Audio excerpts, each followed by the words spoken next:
My name's Caleb Ricks. Right here, we've got my Stinger Mantis from Jedi Fallen Order.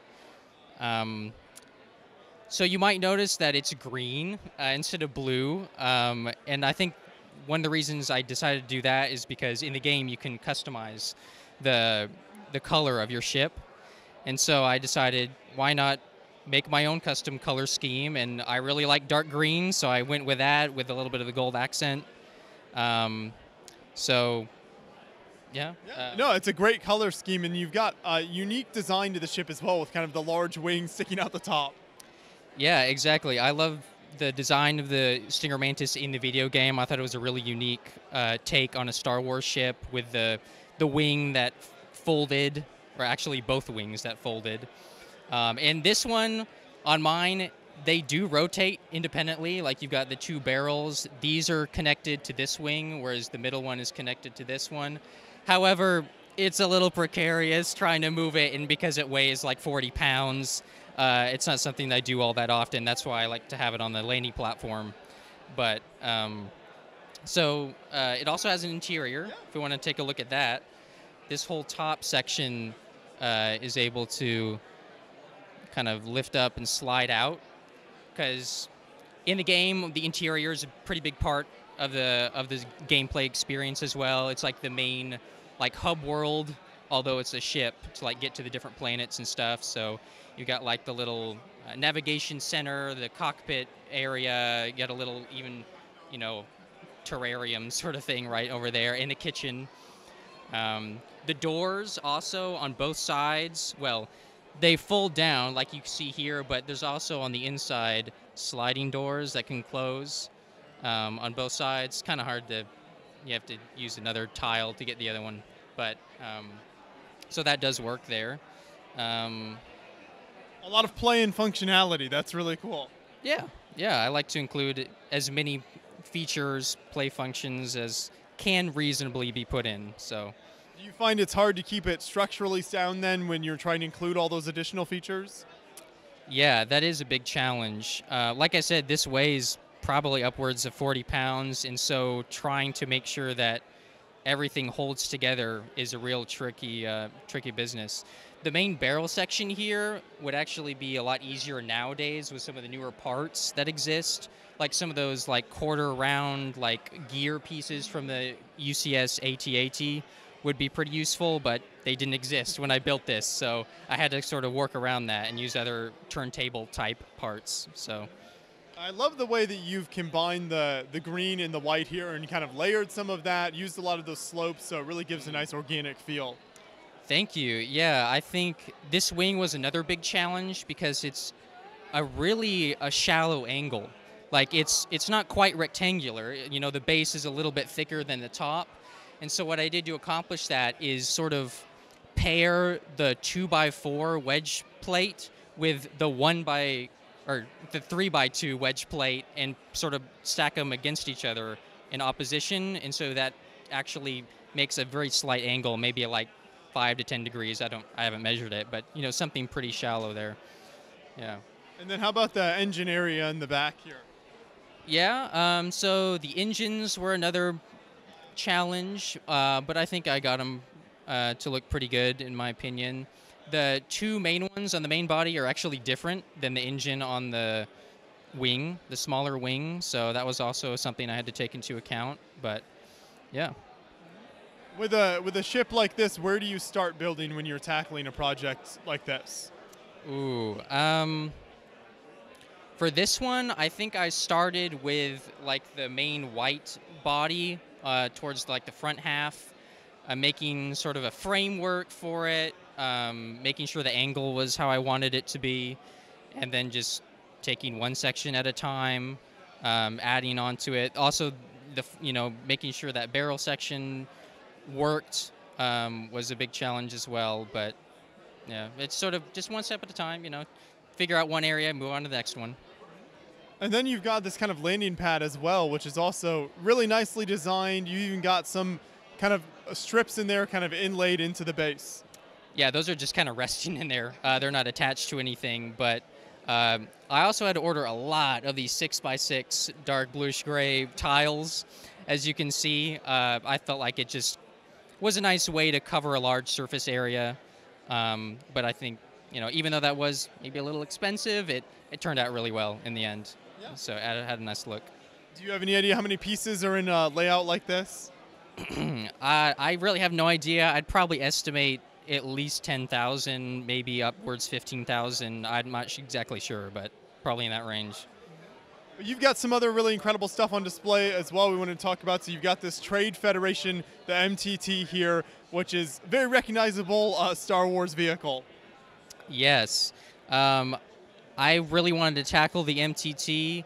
I hadn't seen a lot of other large-scale versions of this model, and ones that were, to this degree of detail as well too. It took a while to design this one. I think I worked at least 2 years on it, trying to get all the angles right, getting especially what hopefully I can show you in a minute, the functionality of it, because I was able to design it for so the droid rack can actually extend out and fold out and everything. But I guess before we do that, we can take a look at some of the other details. This top hatch opens up, and you have the little droid command center in there. You can fit probably up to maybe 6 droids in there, but I just have 2 pilots in there at the moment. But there's a couple control panels and seats and little greebly bits here and there. So things to steer with. Exactly. One other thing that I wanted to include were the eyes, actually. A lot of people don't really realize that these little details are eyes on the MTT, so I wanted sort of to include that, using those 4x4 rounded tiles in some of the cheese graters there in black as well. So also on the side here, you've got these little hatches that fold out, and you have a little tray that you can put a droidicon or a crate or something. And while this isn't really accurate to the actual MTT, this is sort of reminiscent of that 2008 Lego set. And I thought that was kind of a cool thing to add and incorporate, because that was one of my favorite sets as a kid. So including that was pretty cool for me. It's always fun to reference kind of the iconic play sets from the theme. Oh yeah, definitely. So now I guess we can maybe move to the functionality of it. So this works in a couple stages. We have 2 knobs on either side here that help activate some things. The one on the right here extends it, and actually, before it breaks, I'm gonna just make sure that's secured on there. But basically, you take this, it extends out. Takes a little bit of time because you got to be careful with it, but slow and steady. Fantastic. So yeah, it just keeps going. Maybe a couple manual adjustments here and there, but pretty automatic for the most part. All right, and then it has an automatic stop right about there. And then you got a little kickstand on the bottom here. You have to fold down, and then you use the other knob to lower the whole thing, which is also kind of slow, but it gets there eventually. And that kickstand is there to basically help keep the whole rack level when it's down closer to the surface level. Troop deployment takes a while, Yes.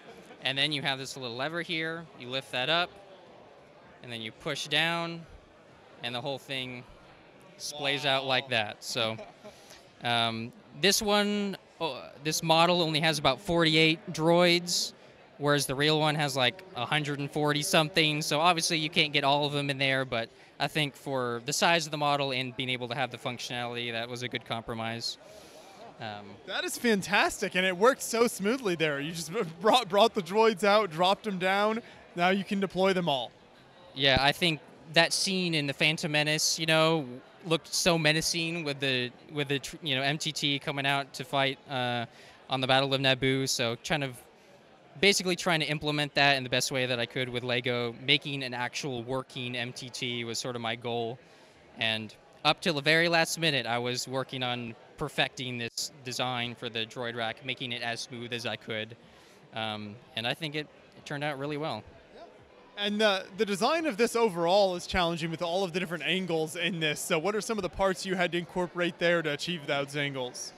That's very true. There's a lot of angles that are kind of subtly or deceptively hard, I should say.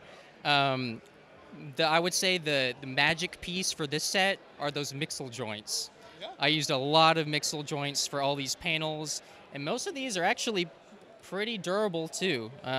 Most of them are held on by like at least 2 or 3 mixel joints and other types of parts as well. So lots of mixel joints, lots of hinge plates, Technic bricks, just trying to get all that frame structure down. So. No, that's a fantastic build. And you've got a couple more Starfighters here I wanted to mention as well. So what are these 2 builds? Yeah, so right here we've got a T-70 X-Wing. This is specifically Snap Wexley's from The Rise of Skywalker. I just really like the T-70 design. My particular model, the wings can fold in like that and then fold out again. The cockpit also, can open that up. See the little figure in there. So I just really like the T-70 design because the wing, how basically the wings fold. They are one wing when closed, and then they separate, sort of split the engines as well. Basically splitting in half. So I wanted to tackle that. That works very well. And what about the one next to it? So this is the ARC 170 Starfighter from Revenge of the Sith, opening sequence of Revenge of the Sith. This has always been one of my favorite starship designs as well, and for a while I, had the sets and liked those, but I really wanted to make my own custom design. I think some of my favorite parts on this one are the engine intakes, making sort of a ring with all those slopes and tiles. And also the shape of the wings, getting this front angle, this very slight front angle, as well as the back one, sort of like, close in on each other like that. I think that turned out really well. And the color scheme on both of these works really well too, and it really blends nicely. Thank you. Yeah, also another cool parts usage is this canopy piece. This is actually a Speed Champions canopy that first appeared in a Speed Champions set.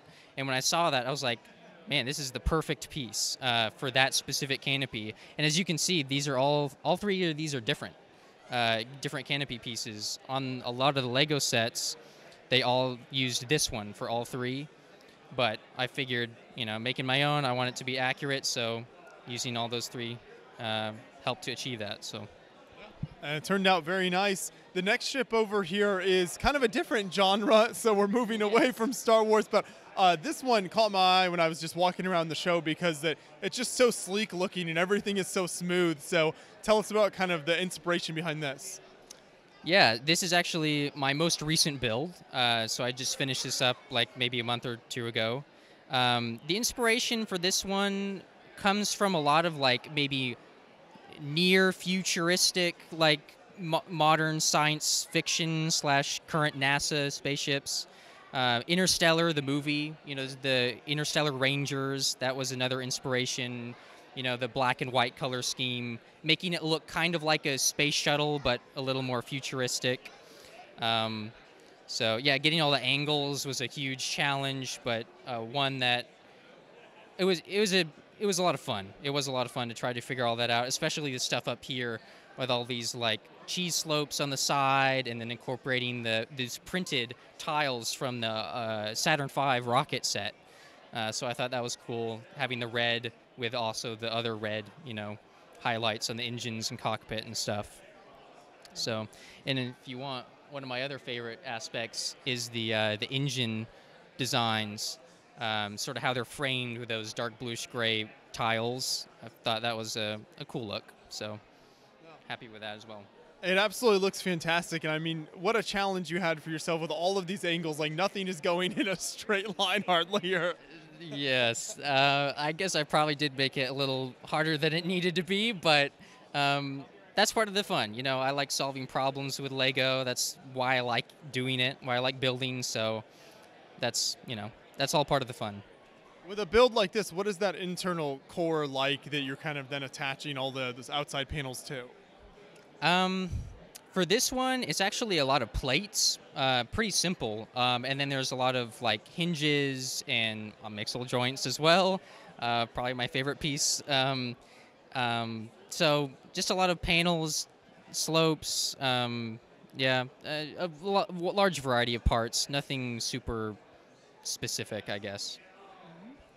No, it's a great looking build. So great work here. Thanks for bringing all of these builds out to the show. And I love seeing, obviously, Star Wars, which I'm sure is kind of the public favorite, but then you dabble in these other genres as well. Yes, yeah, definitely. Star Wars is my favorite, but making a random spaceship, is also a lot of fun.